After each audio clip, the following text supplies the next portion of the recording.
बिस्मिल्लाहिर्रहमानिर्रहीम। नाज़रीन, तारीख़ में ऐसी कई कौमें गुज़री हैं जिन्हें अल्लाह ताला ने बेपनाह मालो दौलत, ऐश व इशरत और तरक्की से नवाजा, लेकिन जब उन्होंने नाशुक्री की तो वो ऐसे मिटाई गईं कि इनका नामो निशान सिर्फ़ किताबों और खंडरात में मिलता है। इन्हीं में एक सल्तनत सबा भी थी, एक ऐसी कौम जिसके बागात इतने घने थे कि धूप ज़मीन तक नहीं पहुँचती थी, जिनका पानी का निज़ाम दुनिया के कदीम अजायबात में से था। लेकिन फिर एक दिन ऐसा क्या हुआ कि ये अज़ीमुशान सल्तनत मिट्टी का ढेर बन गई। आइए जानते हैं आज की वीडियो में। ये कौम मौजूदा यमन के इलाके में आबाद थी। इनका दारुल हुकूमत मारिब था। ये कौम अपने वक्त की सबसे बड़ी तजारती कुव्वत थी। अरब से शाम, मिस्र और इराक जाने वाले तजारती रास्ते इनके कंट्रोल में थे। कौम सबा के लोग सच्चे खुदा को छोड़कर सूरज की पूजा करते थे। इस वक्त इस अजीम और जादुई सल्तनत पर एक इंतहाई अक्लमंद और ज़हीन खातून हुकूमत कर रही थी, जिनका नाम मलका बल्कीस था। दूसरी तरफ यमन से हज़ारों मील दूर अल्लाह के सच्चे नबी और बादशाह हज़रत सुलेमान अलैहिस्सलाम की हुकूमत थी। अल्लाह ताला ने हज़रत सुलेमान अलैहिस्सलाम को एक ऐसी सल्तनत अता की थी जिसकी मिसाल दुनिया की तारीख़ में नहीं मिलती। हवाओं पर आपका बस चलता था और जिन्नात, इंसान और परिंदे सब आपके ताबे थे।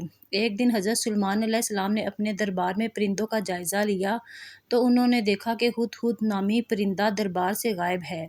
आप अलैहिस्सलाम ने इसकी गैर हाज़िरी पर नाराज़गी का इजहार फरमाया। लेकिन कुछ ही देर बाद हुद-हुद दरबार में हाजिर हो गया और इसने एक सनसनीखेज़ खबर सुनाई। हुद-हुद ने कहा, ए अल्लाह के नबी, मैं एक ऐसी खबर लाया हूँ जो आपके इल्म में नहीं है। मैं यमन के मुल्क सबा से आ रहा हूँ। मैंने वहीं एक ऐसी कौम देखी जिस पर एक औरत हुकूमत करती है। इसके पास हर किस्म की नेमतें मौजूद हैं और इसका तख्त बहुत अजीम शान है, लेकिन अफसोस कि वो मलका और इसकी कौम अल्लाह को छोड़कर सूरज के सामने सजदा करते हैं। हज़रत सुलेमान अलैहिस्सलाम ने हुद-हुद की बात सुनकर फरमाया, हम जल्द ही देखेंगे तुमने सच कहा है या तुम झूठे हो। आप अलैहिस्सलाम ने एक खत लिखा और हुद-हुद को देते हुए फरमाया, मेरा ये खत ले जाओ और इनके पास फेंक दो, फिर देखो कि इनका रद्द अमल क्या होता है।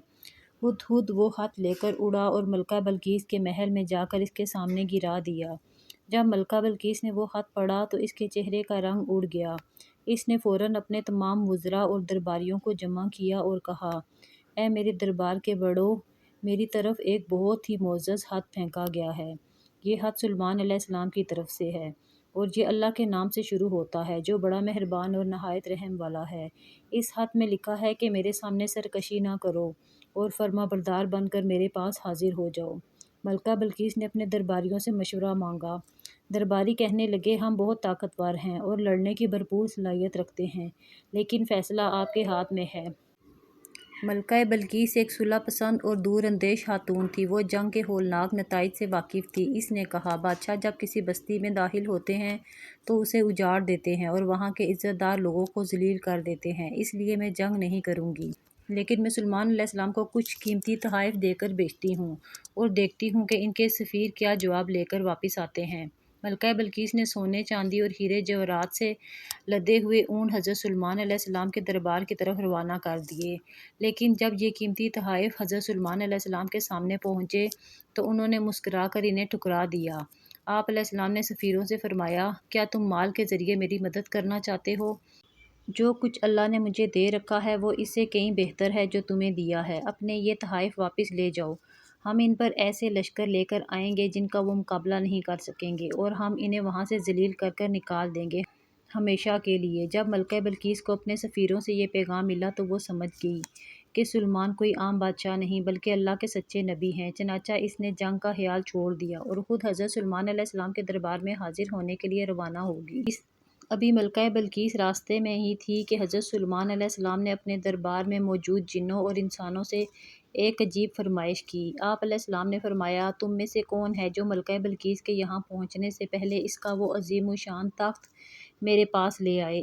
एक ताकतवर जिन ने कहा, ए अल्लाह के नबी, आपके इस मकाम से उठने से पहले ही मैं इसे हाजिर कर दूंगा और मैं इसकी ताकत भी रखता हूँ और अमानतदार भी हूँ। लेकिन फिर एक ऐसे शख्स ने बात की जिसके पास किताब का इल्म था। इसने कहा, मैं आपकी आंख झपकने से पहले इस तख्त को आपके सामने हाजिर कर दूंगा اور پھر ایسا ہی ہوا جیسے ہی حضرت سلیمان علیہ السلام نے پلک جھپکائی، ملکہ بلقیس کا وہ بھاری بھرکم تخت جو یمن کے محل میں بند تھا، فلسطین میں آپ علیہ السلام کے سامنے موجود تھا۔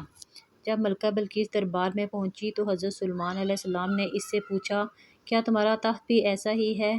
ملکہ بلقیس حیران رہ گئی اور غور سے دیکھنے کے بعد بولی، یہ تو بالکل وہی ہے، ہمیں تو پہلے ہی آپ کی طاقت کا اندازہ ہو چکا تھا اور ہم فرما بردار بن چکے۔ اس کے بعد ملکہ بلقیس کو ایک خاص محل کی طرف لے جایا گیا۔ اس محل کا فرش شیشے کا بنا ہوا تھا جس کے نیچے پانی بہہ رہا تھا اور مچھلیاں تیر رہی تھیں۔ ملکہ بلقیس نے سمجھا کہ سامنے گہرا پانی ہے، اس لیے اس نے پانی میں بھیگنے سے بچنے کے لیے اپنی پنڈلیاں ننگی کر لیں۔ حضرت سلیمان علیہ السلام نے فرمایا، یہ پانی نہیں بلکہ شیشے کا چمکتا ہوا ایک خوبصورت فرش ہے۔ یہ منظر دیکھ کر ملکہ بلقیس پر سچائی پوری طرح واضح ہو گئی۔ اسے احساس ہو گیا کہ اس کی ساری سلطنت اور عقل اللہ کے نبی کی طاقت کے سامنے کچھ نہیں۔ اس نے فوراً سر جھکا دیا اور پکار اٹھی، اے میرے رب، میں نے اپنے نفس پر ظلم کیا اور اب میں سلیمان علیہ السلام کے ساتھ اللہ رب العالمین پر سچے دل سے ایمان لاتی ہوں۔ ملکہ بلقیس کے ایمان لانے کے بعد یمن کی سلطنت سچے دین کی روشنی سے منور ہو گئی۔ قوم سبا ایک طویل عرصے تک خوشحال رہی۔ لیکن تاریخ گواہ ہے، صدیوں بعد جب اس قوم نے دوبارہ اللہ تعالیٰ کی نافرمانی کی اور شکر گزاری کا راستہ چھوڑ دیا تو ان کا وہ عظیم ڈیم ٹوٹ گیا اور ایک ہولناک سیلاب نے ان کے سرسبز باغوں کو کڑوے پھلوں اور جھاڑیوں میں تبدیل کر دیا۔ یہ واقعہ قرآن مجید میں تفصیل کے ساتھ آیا ہے۔ قرآن مجید میں ارشاد ہے، یہ لوگ پہلے سورج کی پوجا کرتے تھے، پھر حضرت سلیمان علیہ السلام کے دور میں اسلام لائے۔ اللہ تعالیٰ نے انہیں پہاڑوں کے درمیان ایک ایسی وادی دی تھی جہاں بارش کا پانی ضائع ہو جاتا تھا۔ انہوں نے عقل اور انجینئرنگ کا استعمال کرتے ہوئے ایک عظیم الشان بند تعمیر کیا جسے سد معرب کہا جاتا ہے۔ اس ڈیم کی وجہ سے ان کی وادی ایک جنت نظیر باغ بن گئی۔ قرآن پاک میں اللہ تعالیٰ فرماتا ہے کہ ان کے دائیں اور بائیں دو بڑے باغات کی قطاریں تھیں۔ روایات میں آتا ہے، ان کے باغات اتنے پھلدار تھے کہ اگر کوئی شخص سر پر ٹوکری رکھ کر گزرتا تو اسے ہاتھ سے پھل توڑنے کی ضرورت نہیں پڑتی تھی، پھل خود بخود ٹوٹ کر ٹوکری میں گر جاتے تھے۔ وہاں نہ کوئی موذی جانور تھا نہ ہی بیماریاں۔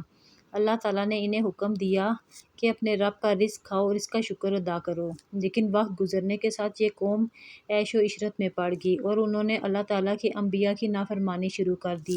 ان کی ناشکری کا اندازہ اس بات سے لگائیں کہ ان کے شہر اتنے قریب قریب اور محفوظ تھے کہ سفر کا خوف ہی نہیں تھا، لیکن انہوں نے اکتا کر دعا کر دی، اے ہمارے رب، ہمارے سفروں کے درمیان دوری پیدا کر دے۔ یعنی وہ غریبوں سے الگ ہونا چاہتے تھے اور اپنی دولت کا غرور دکھانا چاہتے تھے۔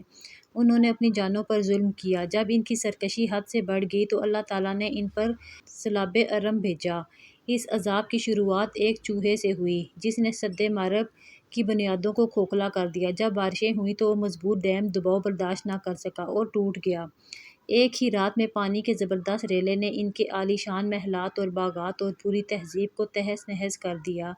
اللہ تعالیٰ نے ان کے میٹھے اور لذیذ باغات کو ایسے باغوں میں تبدیل کر دیا جن میں کڑوے پھل، جو اور کچھ بیری کے درخت تھے۔ ناظرین، قوم سبا کا یہ واقعہ ہمیں سکھاتا ہے کہ نعمتیں چاہے جتنی بھی بڑی ہوں، اگر ان کا شکر ادا نہ کیا جائے اور غرور آ جائے تو اللہ تعالیٰ کی پکڑ سخت ہوتی ہے۔ آج بھی یمن میں سد معرب کے کھنڈرات موجود ہیں جو دنیا کو پکار پکار کر کہہ رہے ہیں، کامیابی اللہ کی فرما برداری میں ہے، سرکشی میں نہیں۔